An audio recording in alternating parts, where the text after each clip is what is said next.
वैराग्य, ऐश्वर्य, इसके अनुसार काम करती है।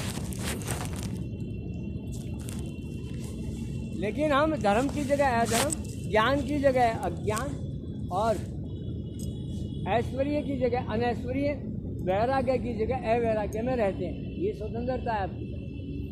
आपको पूरे संसार के संबंधों का पता है कि इस संबंध के साथ मुझे कैसा व्यवहार करना चाहिए। आपके पास विवेक सभी के पास, लेकिन वो चीज़ एक तरफ रख देते हो। तू एक तरफ हट, बुद्धि से काम लेने दे। विवेक आपको बताता है कि तू ये दुकानदार है तो ग्राहक को गलत सामान बेच रहा है, गलत भाव लगा रहा है, नकली दे रहा है, वो विवेक तो बता रहा है। बुद्धि कह रही है छोड़ना, ये संसार ऐसा ही ऐसे ही चलेगा, आने दे। वो बुद्धि आपको समझाएगी, क्योंकि बुद्धि को ये नज़र नहीं आता ये लास्ट में नतीजा इसका भयानक कितना होगा। विवेक को पता है, विवेक आपको गलत नहीं बताएगा कभी, लेकिन आप विवेक के बताए अनुसार चलते नहीं है, बुद्धि के अनुसार खूब धड़क्के से चलते हैं। आपके अंदर दो चीज़ है ना, एक विवेक दिया भगवान ने, एक बुद्धि। सभी संबंधों का आपको पता है। दुकानदार को ग्राहक के साथ, ग्राहक को दुकानदार के साथ, राजा को प्रजा के साथ, प्रजा को राजा के साथ क्या व्यवहार करना चाहिए, सबको पता है। क्यों? क्योंकि विवेक सबके पास। अब सबको पता है चोरी नहीं करनी चाहिए, झूठ नहीं बोलनी चाहिए, सबको पता है। सब बोलते हैं, हाथ से बोलते हैं, सबको पता है। क्यों पता है? विवेक के कारण पता है। पता क्यों है? विवेक सबको दिया है भगवान ने।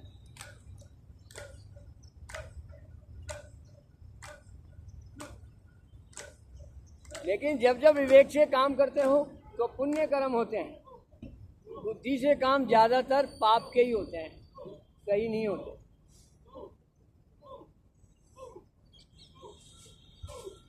तो पाप कर्म, पुण्य कर्म, मिश्रित कर्म, फिर उनके फल भोगने पड़ते हैं, फिर उनके संस्कार बन जाते हैं। फल भी मिलेंगे, सुख दुख और अज्ञान के सुख मिलते हैं, ये आते। 3 प्रकार के फल हैं और 3 प्रकार के भी आपको फिर स्वभाव बन जाएंगे। जो पापात्मक आदि जो स्वभाव बन जाते हैं, तो वो जो स्वभाव है आपका, जो कर्म करोगे वैसा ही स्वभाव बन जाएगा।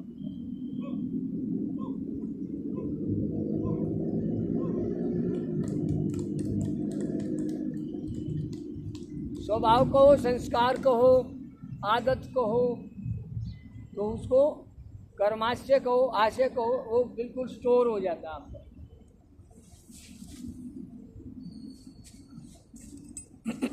तो ऐसे बहुत सारे व्यक्तियों ने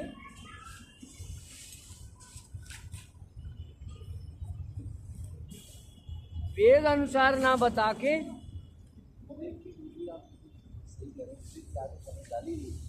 विवेक हमें हटा दिया। सब बोलते दिमाग से काम ले। ये कम्युनिस्टों की भाषा है, दिमाग लगाने में। हाँ, सब दिमाग से काम ले। हाँ, साम दाम दंड भेद और दिमाग से काम ले, सोच ले यहाँ क्या करना है। बोला ही नहीं कि थोड़ा विवेक से भी काम विवेक से कोई नहीं मिलता। दोनों चीज़ें आपके पास, आपकी मर्जी है बुद्धि से लो, आपकी मर्जी है विवेक से लो। जो विवेक से लेगा उसको जीवन में जन्म से मृत्यु तक एक भी गलती हो ही नहीं सकती, संभव ही नहीं, क्योंकि वो गलत गाइड कर ही नहीं सकता। उसको सब पता है, विवेक को सब पता है। और कहें जी मेरे पास तो विवेक नहीं है, ये आदमी झूठ बोलता है, ये वो झूठ बोल रहा है। उसकी काम गलत करते हुए एक बात अंदर से आवाज आती है, विवेक बताएगा ये गलत है ऐसे, दिमाग का वो तसल्ली कर लेता है, उससे तो मैं कम गलत हूँ। बुद्धि ये समझा देती है, अरे वो 1 गिलास पानी मिला रहा है, मैंने तो 2 बूंद मिलाया, वो अपने कर लेगा, जुगाड़ कर लेता है। उसने 1000 रुपये की चोरी की, मैंने तो 10 रुपये की करी है। ये जो नेता लोग हैं लाखों करोड़ों लूट रहे हैं, मैंने तो 100 रुपये लूटे हैं। वो अपना कंपैरिजन कर लेता। उसने हजारों आदमियों को मार कर ये जीवन बनाया, मैंने तो किसी को नहीं मारा, थोड़ा बहुत लुटाई तो है, एडजस्ट कर लेता है। ये बुद्धि का कार्य है, विवेक का नहीं है ये। विवेक तो ये कहेगा भूल कर भी भूल मत कर, एक भी पाप कर्म कर दिया छोटे से छोटा भी, वो आपके शरीर में जम जाएगा और आपका स्वभाव बना देगा। और एक दिन वही छोटा जो कह रहे थे ना, ये माँ मुझे पहले दिन ही थप्पड़ मार देती तो आज मेरे को फांसी नहीं, तो वो बढ़ते बढ़ते फांसी तक जाता ही जाता है। छोटी से छोटी गलती भी फांसी तक लेकर जाएगी ही जाएगी, आप बची नहीं। ये आवश्यक है। चलो नेक्स्ट। अब कमर के आसन ऐसे करो, छोटे से छोटा भी आप बच नहीं पाओगे। आप छोटा सा खाना ही खाने लग जाओ, आप गलत खाने पे इतना पहुंच जाओगे आपकी मृत्यु हो जाएगी। आप गलत खाना शुरू कर दो एक बार, ये चाट पकौड़े खाना शुरू कर दो, फास्ट फूड खाना शुरू कर दो, कैंपा कोला पीना शुरू कर दो, आप मर ही जाओ। इतना खतरनाक सतह तक पहुंच जाएगा। फिर कहोगे कि मृत्यु भगवान ने लिखी, तेरे बेवकूफ तेरे खाने ने लिखी। हाँ तो गलत है, नाम भगवान का तेरा, अपनी बुद्धि को तो दोष दे रहा है। देखो ऐसे बहुत गड़बड़ है, इसलिए मैं कह रहा हूँ गीता पढ़ो और इस संसार को बचा लो, तुम्हारी ड्यूटी है। हिंदुओं तुम्हारी ड्यूटी है, बचाओ। खड़े होकर अपनी गदा तलवार धनुष बाण सब उठाओ आज, लेकिन उठाने से पहले शक्ति तो बनानी पड़ेगी, विवेक तो जगाना पड़ेगा, बुद्धि को हटाना। बुद्धि का काम इतना ही है, विवेक तक पहुंचा दो, बुद्धि का काम है। शुरू में बच्चे को कुछ नहीं पता होता, माँ बाप सिखाते, वहाँ बुद्धि काम करे और फिर विवेक तक पहुंच जाओ। ऐसे क्यों करो, ऐसे ऐसे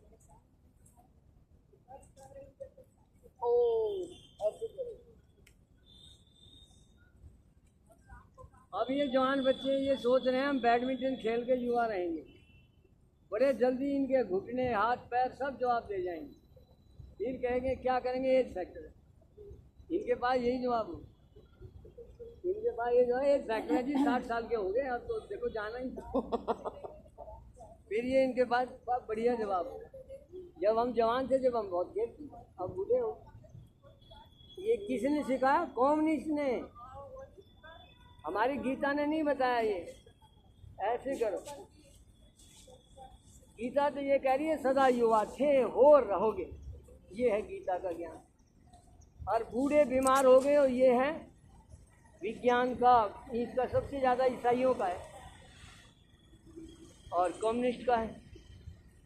मुसलमान सबसे खतरनाक, वो तो हुआ ही जन्म वाला मृत्यु के लिए हुआ है, काफिर को मार और मर जाओ। ये क्या बात हुई भाई? एक मानव दूसरे मानव को मारे, कितना बड़ा पाप कर्म है। 72 हो रहे तो ये भाई कोई तो लालच देना ही पड़ेगा। वहाँ दारू का लालच भी दिया है, दारू शराब और शबाब, ये 2 72 हूर मिलेंगी और वहाँ दारू की नदियाँ मिलेंगी। 2 चीज़ दिए हैं, 2 लाभ। बोला यहाँ पीने नहीं देंगे, वहाँ कितनी पीना, और वहाँ नशा भी नहीं होगा, होश में भी रहोगे। आप कितनी पीना, देखो कैसे कैसे लालच दिए। पर यहाँ मत पीना, यहाँ पाप है। यहाँ पीना पाप है और वहाँ पीना पाप नहीं है। अब वो तो मारेगा ही मारेगा, वो भी छोड़ेगा। और तीसरा लालच, ये अल्लाह का हुक्म है, अल्लाह का काम। अब बताओ वो करे तो क्या करे? भाई ये खिलाड़ी है, बैडमिंटन खेलता है, झूठी तो बोल रहा है मेरे एज फैक्टर हो गया। किसने बहकाया इसको? कम्युनिस्ट ने, कम्युनिस्ट के बहकाए में आ गए। ईसाई ने बहकाया, डॉक्टरों ने, एलोपैथ तो उन्होंने चलाई, उन्होंने बहकाया, इन्होंने मान लिया। और मैं इनको कितना ही समझाऊँ, योग कक्षा में आ जाऊँ, सदा युवा हो गए ना जी ना। हम तो बैडमिंटन खेलते हैं ना। वो सोच रहा होगा मैं कहाँ खड़ा, गुरुजी वो सोच रहा होगा मैं कहाँ खड़ा हो गया। वो सोच रहा होगा मैं कहाँ खड़ा हो गया आज। हर खिलाड़ी दौड़ लिया। अब तो जवान हूँ, फटाफट कर लेता हूँ। अभी तो जवान हूँ, अब फिर बाद की तो बूढ़ा हो जाऊंगा फिर तो ये है। चलो नेक्स्ट। ये मेरी टीम का सदस्य हैं, यही बुलाते हैं मुझे। अब आ जाओ गुरुजी बैडमिंटन खेलने। अच्छा जब आप खेलते हो तो इन्हीं के साथ? हाँ यही बुलाते हैं, गुरुजी छोड़ो ये योग, हमारे साथ आओ। हाँ मगा भाई मैं तो आऊँगा। ये मेरी टीम के खिलाड़ी हैं।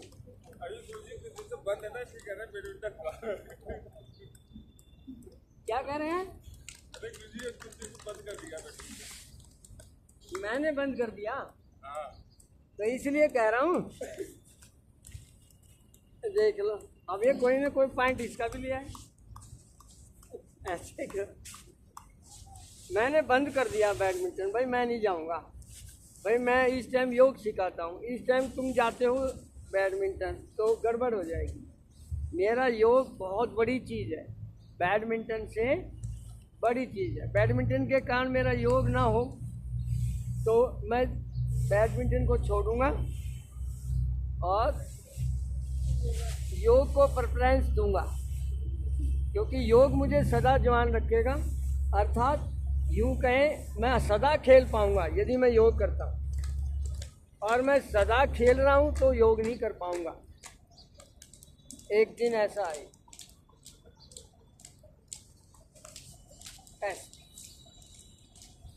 पवन मुक्त आसन, तो बुद्धि तो तरक बता देगी ना, ऐसे जैसे इन्होंने बता के गुरुजी ने छोड़ दिया, इसलिए इसकी बुराई कर रहे हैं। ऐसे ऐसे और संध्या बेटा प्रणाम। तो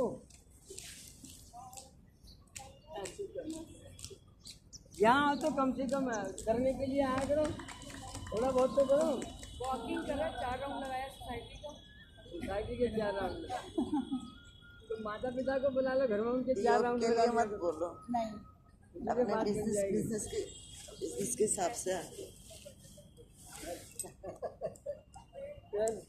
मैन चीज तो ऐसे, ये देखो ये आसन है, ये उत्तान पाद है, और ये कटी उत्तान, और ये हलासन, ये 3 आसन है।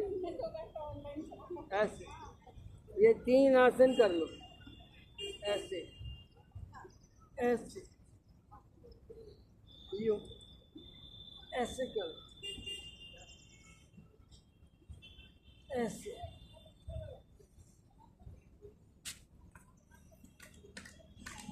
ऐसे करो। ये देखो पैरों के,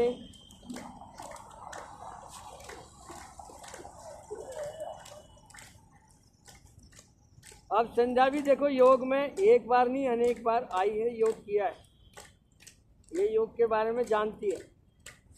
ऐसे करो,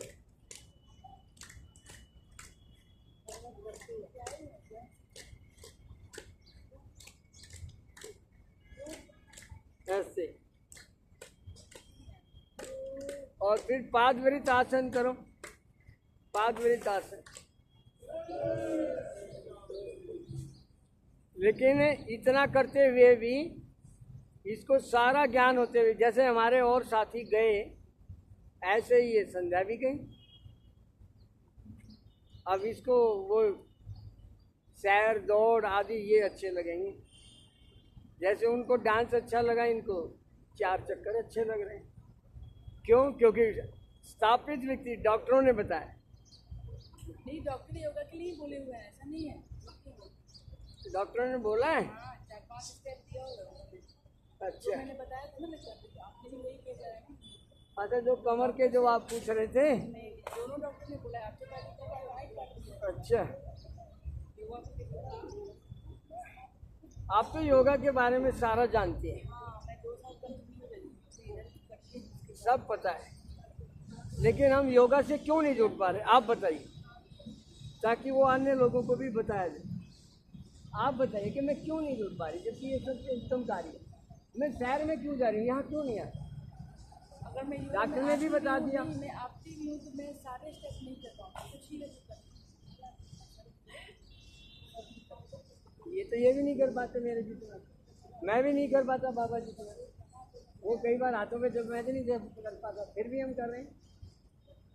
और इसमें ऐसी ऐसी हमने विधि छांट ली है, गजब की विधि है बहुत सारी, तो जो आपके लिए बहुत रामबाण हो सकती है।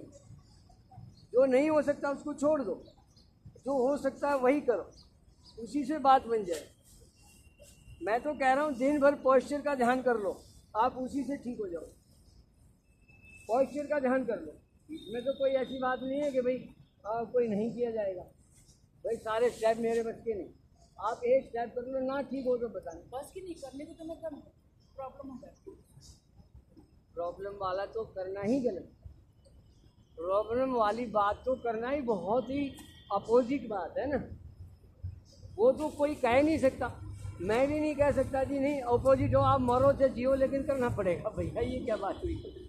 अब मेरा दर्द बढ़ रहा है गुरु जी, बढ़ने दो, चाहे तुम मर जाओ, पर करना बंद नहीं करना। ऐसे फिर कौन बोले? हम मैं भी यही कहूँगा बेटा, ये नहीं करना, नहीं देखती हूँ आते आते क्या पता कभी ज्वाइन कर ऐसे ऐसे दोनों मुझे लगाओ। सब रखा हुआ है, लेकिन ये तुम्हारी समस्या नहीं है। दो मैट रखा हुआ है मैंने ऐसा वाला, लेकिन आ नहीं पाता। ऐसे करो, मेरे जैसे लोगों का, मेरा तो उद्देश्य ये है कि दुनिया का हर व्यक्ति योग करे। और ये सेतुबंद आसन में दूसरा चेक करती हूँ, आपको मना किया मुझे नहीं करना है।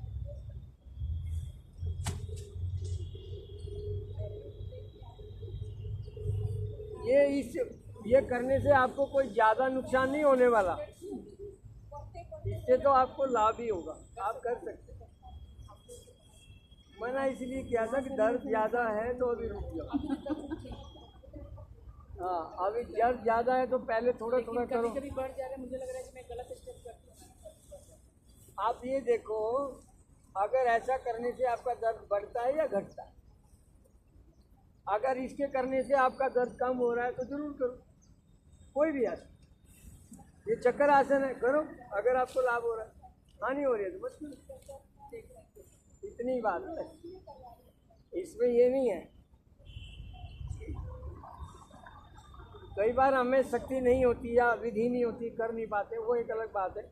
लेकिन अगर उससे नुकसान नहीं हो रहा और आप कर पा रहे हो तो करिए। कोई भी आसन जो आप देखो फायदा दे रहा है, जो आपको लाभ दे रहा है, उस आसन को जरूर करें। और यहाँ तो मैंने इतने आसन छांट दिए आपके। ये देखो, ये आसन है, आप पेट को इतना मजबूत बना दिया है। अब दिन में मुझे 4 बार खाना पड़ेगा।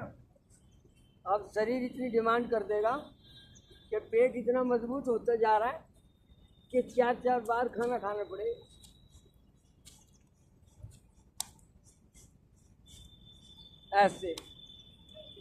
ऐसे नौका आसन करो। अब इन आसनों से ये 8 आसन है। एक नौका आसन है, फिर सेकंड नौका आसन का दूसरा भाग, पैरों के हाथ में डालना, ऐसे कमर उठाना, ये 8 भागों में है। इतना शक्तिशाली, ये देखो ये वाला ऐसे। लेकिन कमर दर्द वाला जिसको नहीं कर सकता, कमर तो मुड़ेगी, क्योंकि कमर मोड़ना नहीं ऐसे। लेकिन इससे पेट इतना मजबूत हो गया है, अब मैं पूरी तरह निर्भय हूँ, पूरी तरह निर्भय। एक भी रोग मुझे छू नहीं सकता, इतना निर्भय है। सोच के देखो, क्या मैं हो रहा हूँ, आप नहीं हो सकते। पर मेरे को लोग ये कह देंगे भगवान की कृपा है, हमारे पे नहीं। आप पर एक बोला जी आप इनके घर में आते हो ना, इनकी आमदनी हो 70,000 किराए में उठ गए, इनके तो बल्ले बल्ले होगी, एक आधी बार हमारे घर भी आ जाया करो। अरे भैया, मेरे आने से किसी की घर की आमदनी बढ़ेगी क्या? तो ये बड़ा विचित्र है, लोगों का तरस है। अब क्या बताएं। अब थोड़ा सा देखो, ये प्राण की प्रतिष्ठा करो, ये बहुत जरूरी है। प्राण प्रतिष्ठा ये कोई नहीं करता, ये सिवाय इस योग कक्षा में होता है। आप किसी भी योग कक्षा में चले जाएं, ये उपाय कहीं नहीं मिलेगा।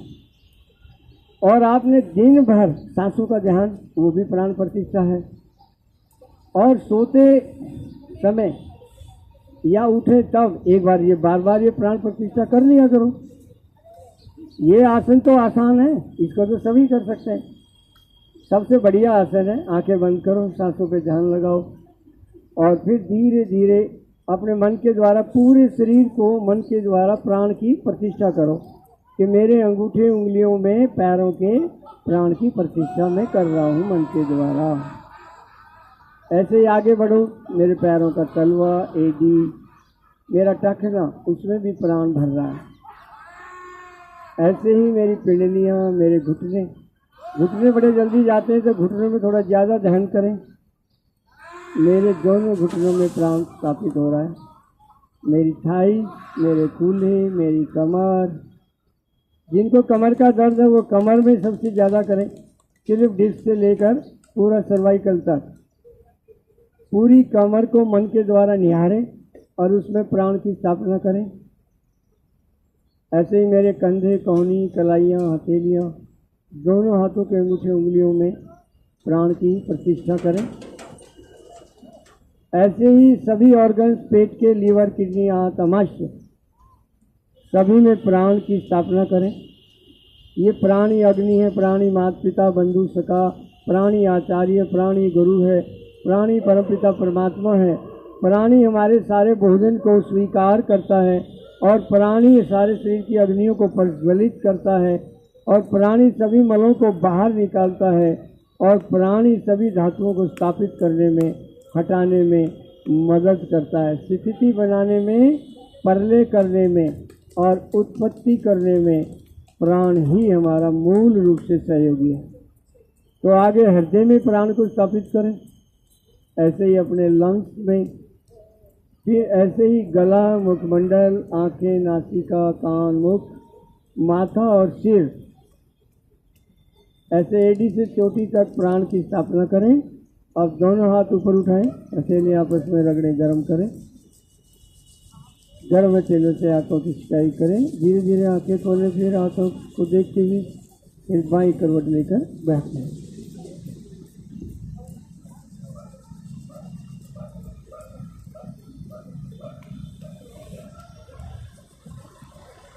जी इसको शवासन बोलते हैं ना। 1 से 2 मिनट का होता है। 102 मिनट कर लो, चाहे आप 1 घंटा कर लो, आपकी मर्जी। आप अपनी कमर का इलाज करना चाहते हैं तो कमर पे लगाइए 1 घंटा ध्यान पूरा ऐसे। आप घुटनों का इलाज करना चाहते हैं, घुटनों पे लगाइए 1 घंटा। बॉडी को रिलैक्स करता है, लेकिन उसमें नींद भी आ जाती है। जब नींद आ जाए सो जाओ। बड़ी मुश्किल से बढ़िया नींद आ जाती है। आजकल तो लोगों को नींद नहीं आती। अगर ऐसे में नींद बढ़िया आती है तो वो नींद ले ले। तो एक दिन ऐसा आएगा नींद आना बंद हो जाएगा, क्योंकि आपकी पूर्ति हो जाएगी, नींद की पूर्ति हो जाएगी, फिर नहीं आएगी। क्योंकि वो नींद इसलिए आ रही है कि बहुत सारे विचारों ने आपको पूरी तरह थका दिया था। अब रिलैक्स हुए हो इसलिए नींद आ, अब आवश्यक रेस्ट हो रहा। वो रेस्ट तो बहुत बढ़िया होता है, नींद भी आ जाए तो ऐसे। लेकिन मैंने मैं बार बार इसी बात को कह रहा हूँ, मैंने तो ये देखा कि आदमी युवा रह सकता है हमेशा। आप हजारों साल नहीं, करोड़ों साल रह सकते हैं। पहले तो आयु हमारी 10 लाख वर्ष होती थी, मनुष्य की आयु 10 लाख वर्ष। आप सोच के देखिए, 10 लाख आयु वाला इतनी शक्तिशाली शरीर, और आज आपने इसको कितना लाचार कर दिया है। बुद्धि से काम लेकर, विवेक से नहीं लिया, बुद्धि से काम लेकर इसको कितना लाचार, बेकार, बेबस कर दिया है जो इतना महान था।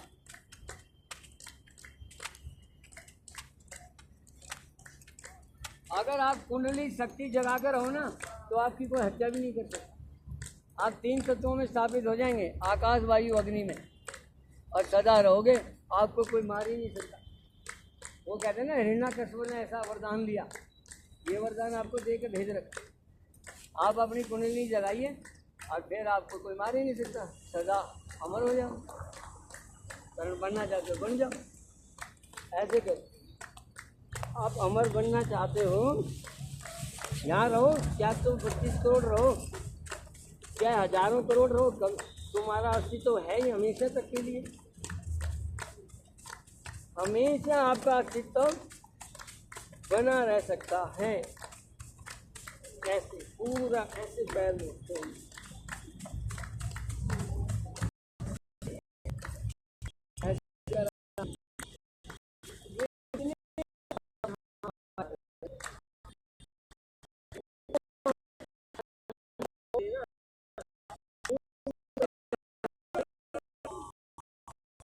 एक मत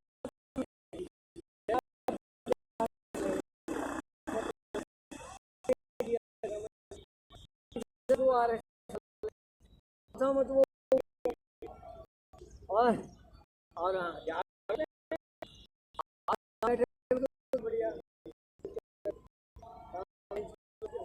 कम योग कर आए रखें अपना ऐसे कर तो वो बैठ भी होगा। ये बहनें देखो चार में आराम से फैल गई। योग करें, कम मत है, ये भी जबरदस्त मत है। कोई इनकी मान ले तो ये किसी को भी योग कक्षा में ना आने दे।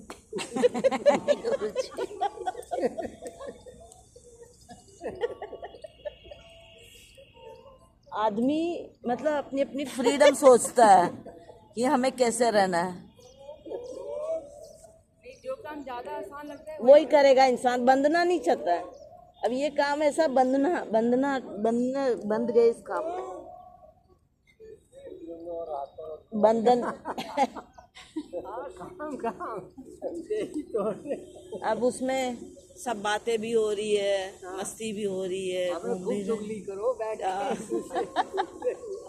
घूमते हुए खूब चुगली करो। कोई वेद शास्त्र पढ़ना नहीं, कोई गुरु शरण जाना नहीं, सबसे बढ़िया। और सब अपनी अपनी कहानी सुनाओ यहाँ। और देखो कितनी घुट के बात हो रही है, देखना ऐसे करो। अब जाके देखो तो क्या बेटर होगा। हाँ, अब सारा जितना पेट में था निकाल के जाए तो आराम से बढ़िया भूख फिर लगी। कल सुबह वापस भर के आ जाएगा जितना खाली हुआ। अगले दिन की तैयारी करेंगे ना फिर ये सारे दिन करेंगे। कल फिर तो बताना है। बताइए क्या मैटर है, क्या मैटर है। देख लो इंसान की ये भी एक मत है, मत ही तो है। ये जो ईसाई, हिंदू, मुस्लिम, सिख, ईसाई, ये मत ही तो है, धर्म थोड़ा। ये धर्म माने मेरे कर्तव्य क्या है, मैं कर्तव्यों से धर्म निरपेक्ष कैसे हो सकता हूँ। यदि आप कर्तव्यों से विमुख हो जाओ, धर्म निरपेक्ष हो जाओ, अरे बेवकूफ़ है, मैं अपने काम छोड़ दूँ सारे। धर्म निरपेक्ष हम नहीं हो सकते। लेकिन धर्म निरपेक्ष शब्द का भारत में इतना प्रयोग करा दिया, अब सब लोग बड़े आसानी से बोलते हैं धर्म निरपेक्ष, बेवकूफ़ बन रहे हैं। धर्म निरपेक्ष सुनसान नहीं लग रहा है सोसाइटी, ऐसे सुनसान लग रहा है ना आजकल। क्यों ऐसे कपालभाती। आज बच्चे स्कूल नहीं जाते, छुट्टी पड़ गई है तो नहीं, 2-3 दिन से देख रही हूँ सुनसान सुनसान सा। बाप अभी आया, आज छुट्टी है ना बच्चों की। ये कपालभाती करो, बाह्य प्राणायाम।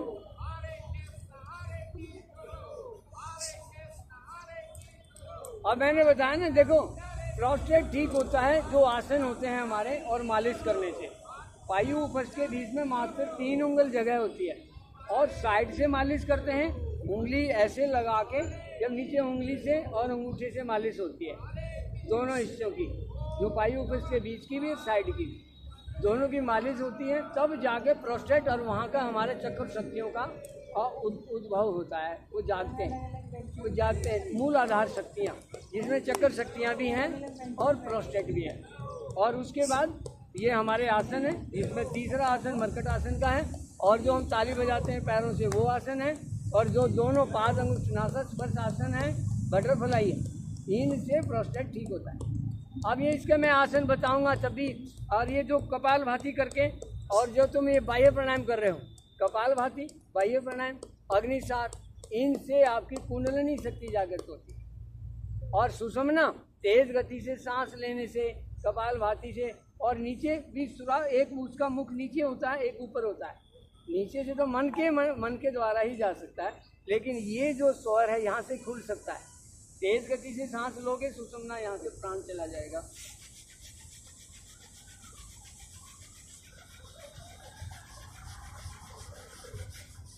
लेकिन चक्र शक्ति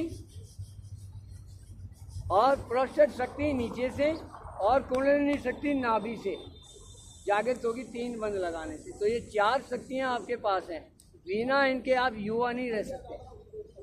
मैं युवा आऊँगा तो इन 4 शक्तियों पे मैं बहुत बड़ा काम कर रहा हूँ, तब जाके युवा होने की संभावना बनती है।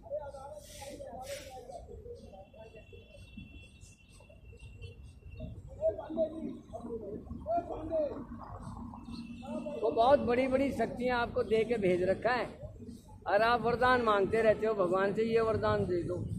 क्या वरदान मांग रहे हो, सारे दे के तो भेज तो दिया।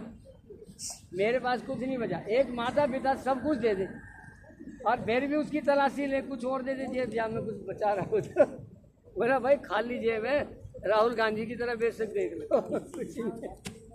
कुछ नहीं है बचा मेरे पास, तो भगवान के पास कुछ ही नहीं बचा आपको देने के लिए। और राधे राधे करना, आप आपको राधे राधे देने करके के लिए बुद्धि बुद्धि हाँ, तो आप राधे राधे कर लेना। बैठ। चलो बैठो इधर। तो ऐसे भगवान के पास कुछ नहीं बचा है। चलाने आए ऐसे करो, अगली साल गुरुजी बता रहे सब कुछ दे के आपको भेज दिया। जो उनके पास था, माता पिता ने, प्रकृति माता ने, भगवान पिता ने सब देकर भेजा आपको।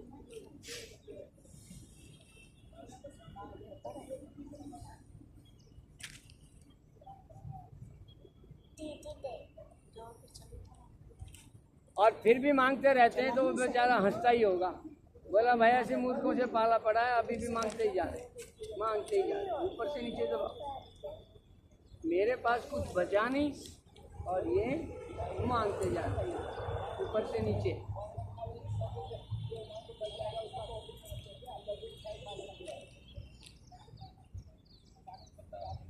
और ये आप शीर्षासन कर लो और ये दो पहले करो, ये डायफ्राम का ऐसे, ये डायफ्राम वाला करो, ये जो डायफ्राम है इसको करो पहले।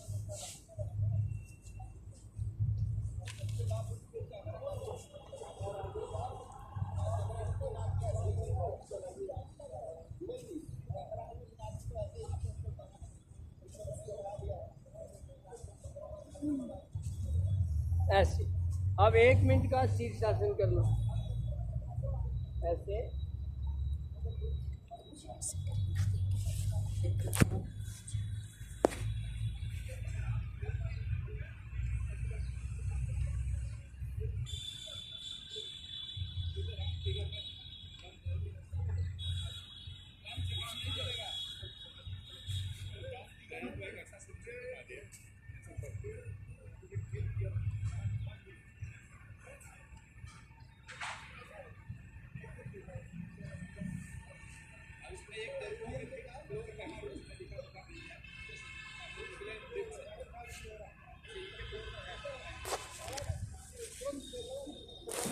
ऐसे थोड़ा सा कर लो, 1 मिनट का, आधे मिनट का। आपका पूरी तरह पैरों का ब्लड सर्कुलेशन ठीक हो जाएगा। इसमें हाथ खींच लेगा, वहाँ पुराना ब्लड इतना भी नहीं ठहरेगा, नया ब्लड पहुँचेगा। हो गया युवा, नया ब्लड हमने पहुँचा दिया। और युवा होने का तरीका क्या है? जहाँ रुकावट आ गई है ब्लड की, प्राण की, ब्लड नहीं पहुँच रहा। क्यों प्राण नहीं पहुँच रहा? तो इस तरह प्राण पहुँच जाए। अनुलोम विलोम करो, सब जगह का ब्लड हट जाए और प्राण पहुंच जाए। एक भी रोग आपको नहीं हो सकता, सिंगल रोग भी। ये कहते हैं ना हार्ट अटैक हो गया, फलाना हो गया। क्यों होगा हार्ट अटैक? हमें कोई हार्ट अटैक नहीं होता हमें।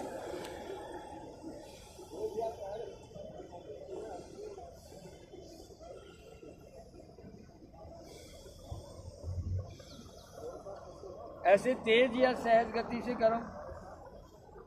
ये जो ठीक ही कहा था, महाभारत के बाद वर्ण संकर फैल जाएगा। एक शब्द आया था वर्ण संकर, गया है। हजारों मत हो जाएंगे लड़की जैसे संसार पिक्चर्स। में, और जो ये गीता आदि पे चल रहे थे वो बंद हो जाएंगे। बिल्कुल आप और जैसे वास्तव चेहरा। में ऐसा ही हुआ, सब बंद हो गए।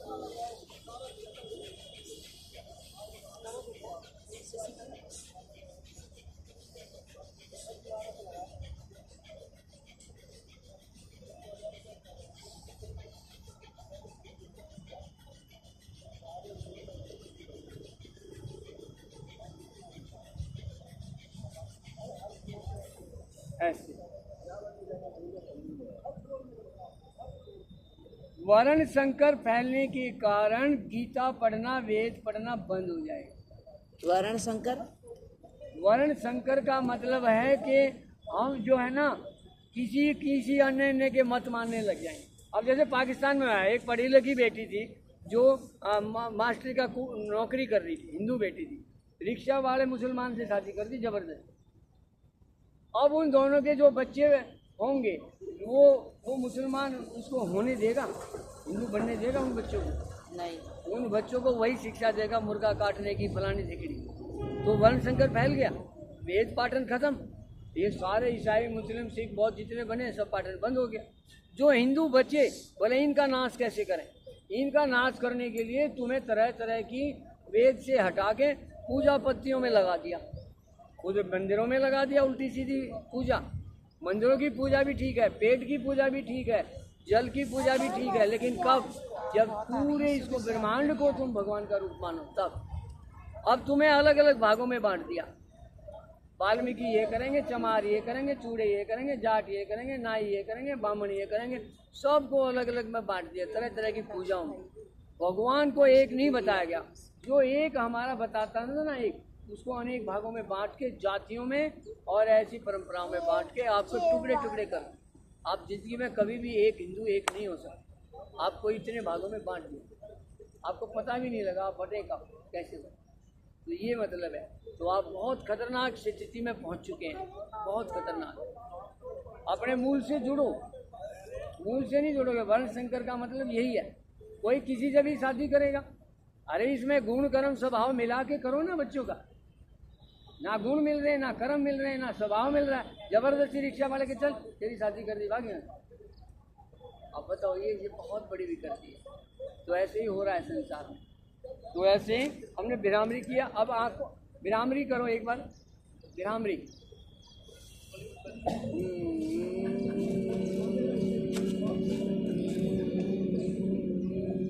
जा रहे पापा के पास में जा रहे।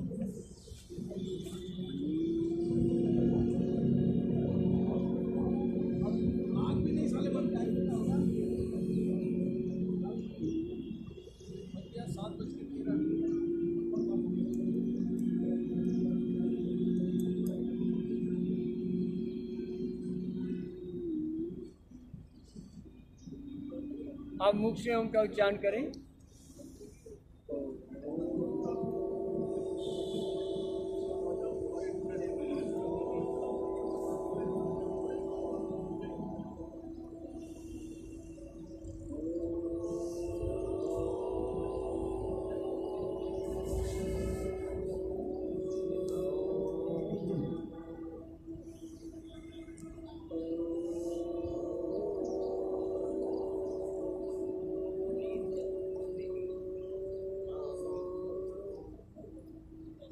अब थोड़ी देर सांसों पर ध्यान।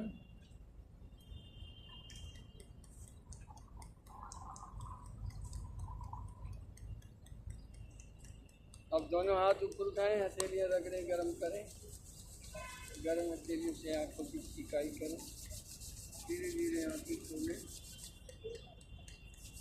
ऐसे आंखों का करो, ये आंखों का। अब एक भी ऑर्गन 3 भागों में आपको बता दिया। मानसिक रोग आपको ना हो उसके लिए आपको ज्ञान बताए कि आप कभी भी विवेक के काम करते रहेंगे तो कभी भी आपको मानसिक रोग नहीं होगा। विवेक से काम नहीं करोगे तो मानसिक रोग होंगे, सीधी सी बात। ये आपको यहाँ ज्ञान की बातें बता दिया। भीतर के ऑर्गन और बाहर का मस्कुलर आदि सिस्टम सभी का व्यायाम आपको करा दिया। अब आप बीमार कैसे हो जाएंगे? अब सोचो, खुद सोचो। ऐसे दूर पास आपका एक एक सेल, एक एक ऊतक, एक एक ऑर्गन, एक एक सिस्टम और पूरा अस्तित्व तक का आपका व्यायाम करा दिया। सूक्ष्म शरीर, मन, बुद्धि का भी आपका यहाँ शुद्धिकरण किया गया। इससे बढ़िया आप और क्या लेंगे? तो इतना होने के बाद कितनी बड़ी बात है ये। अगर ऐसी योग कक्षाएं स्वामी रामदेव पूरे 600 स्थानों पर ऐसे योगशालाएं खोल देते तो ये सबसे बड़ा उद्योग होता, सबसे बड़ा उद्योग। जो वो दवाई बेच के लेना चाहते हैं वो योग बेच के ले लेते। इसमें 5-6 हज़ार ये योग भवन ही बना देते और उनमें 2 आदमी की ड्यूटी लगा देते। 1000-2 हज़ार ले लो, दुनिया आएगी और बिक्री हो जाती, काम चल। अब पता नहीं, होना तो नहीं चाहिए था, लेकिन एकदम पता नहीं कैसे सारा रास्ता ही खराब हो गया। चलो नाक का करो।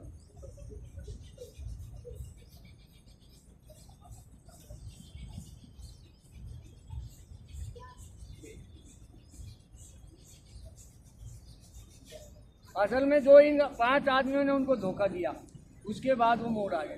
तो इसका मोड़ आया था, 5 आदमियों की टीम बनाई। या तो हमारी टीम बनाते, हम थे इनकी टीम में मुख्य आदमी, एक एक जिले से कहीं से भी ले लेते, वो तो लिए नहीं।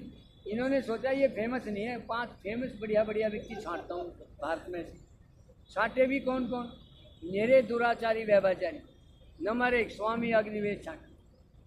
नंबर 2 बाप बेटे प्रशांत भूषण शांति भूषण छांटे। जो आदमी महाचोर गुंडे बदमाश उन जितना घटिया आदमी नहीं हो वे छांटे। किरण बेदी अपने घर बार बच्चों को सबको छोड़ के पता नहीं कहाँ घूम रही है आवाराओं की तरह, वो छांटी चलती। फिर छांटा इन्होंने आगे अन्ना हजारे, जो कि हमेशा बकवास करता रहता है, कुछ किया नहीं, मैंने विकेट गिरा दी विकेट गिरा दी। तो एक वो उसको संभाल नहीं पाया, उसको छांट के लाए कि भाई ये बहुत बढ़िया काम किया। और सबसे महाचोर पकड़ा केजरीवाल, ये टीम थी बाबा की, वहाँ से बदला हुआ है। और कहा जी ये तुम्हारे होंगे नेता। हमने मान लिया जी जो आज्ञा स्वामी जी महाराज जो आपकी आज्ञा, इनके पीछे पीछे रहेंगे। सबसे पहले स्वामी रामदेव को मारी लात इन्होंने, वो बैठा के केजरीवाल ने उसको ऊपर मंच पे अन्ना को और नीचे आप बैठ गया और रामदेव को कह दिया वहाँ बैठ पब्लिक में, इधर नहीं आएगा। लो भैया ये कहाँ का केजरीवाल जिसको लेके आया था, ये एक दिन में ही पटका खिला दिया। मिला कौन? स्वामी अग्निवेश कांग्रेस से मिला। कांग्रेस ने कहा हम तुम्हारा साथ देंगे, तू इस पकी पकाई रोटी को खा ले, दिल्ली का तुझे सीएम बना देंगे। कांग्रेस ने पूरा साथ दिया, पूरी 60 की 60 वोट और सीएम बने। और रामदेव को लात मार दी, पका पकाया हमने। रामदेव ने आंदोलन करके पूरा पका रखा था कि भाई सारी पब्लिक हमारे से कहती थी या तो आप आओ नहीं तो हम केजरीवाल के साथ जाएंगे। जब हमने देखा रहे ये हमारे आदमी कह रहे हैं, ये क्या हो गया भाई, ये तो गलत। हमने स्वामी जी से शिकायत की जी ये क्या हुआ, रोटी बनाई हमने खा रहा है केजरीवाल, ये क्या चक्कर है? बोला देखेंगे इसको बाद में। ऐसा देखा आज रामदेव का पता ही नहीं है कहाँ, ऐसा देख ये यहाँ से बदलाव कहानी मुझे तो शुरू से पता है नहीं कहाँ से चले कहाँ तक पहुँचे। मैं आज भी साथ हूँ उनके, आज क्या कर रहे हैं आज का भी पता है उस टाइम क्या कर रहे उसका भी पता है, उससे पहले क्या कर रहे थे वहाँ का भी। तो शुरू से मैं इनके साथ हूँ। क्या क्या लोग ये दुनिया कर रही है, सारी दुनिया का भी। इसलिए मैं कहता हूँ राजनीतिक, सामाजिक, धार्मिक, वैश्विक और ये पूरी सृष्टि की भी बात पूछोगे यहाँ सारी मिलेंगी आप। कोई ऐसी नहीं है जो मेरे से छूट गई हो, ऐसी कोई बात नहीं है, मेरे से बचने वाली कुछ नहीं है। थोड़ा ऊंचे ही कर लो ऐसे।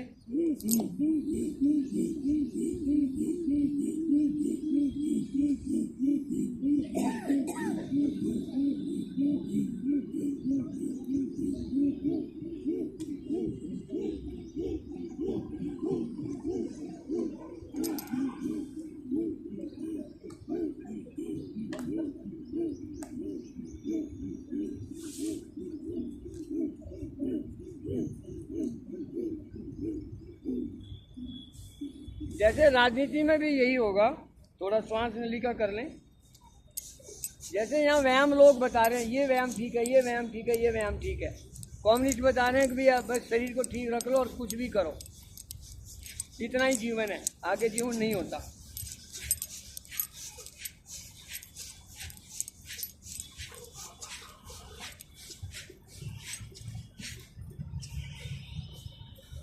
तो वो सारी बुद्धि की बातें हैं। गाली देना सिखा रहे हैं, जो माँ की गाली दे रहे हैं, माँ की वीडियो बना के भेज रहे हैं, तो चोर चोर कह रहे हैं। मोदी को 100 गाली दे चुके हैं, किसी प्रधानमंत्री को इतना गाली नहीं मिली होगी। और जो सबसे सफल प्रधानमंत्री है उसकी बात है ये, जो सबसे सफल है। आप थोड़ा सिंहासन आसन कर, जो सबसे सफल प्रधानमंत्री है, जिसने देश को बचा लिया, जो सबसे ज्यादा मोदी योगी की जोड़ी ने उसी बचा को लिया। तो गाली मिलती है गुरुजी, जो अच्छा काम करता है उसी को ही गाली मिलती है। सबसे ज्यादा गालियां मिल रही है ना।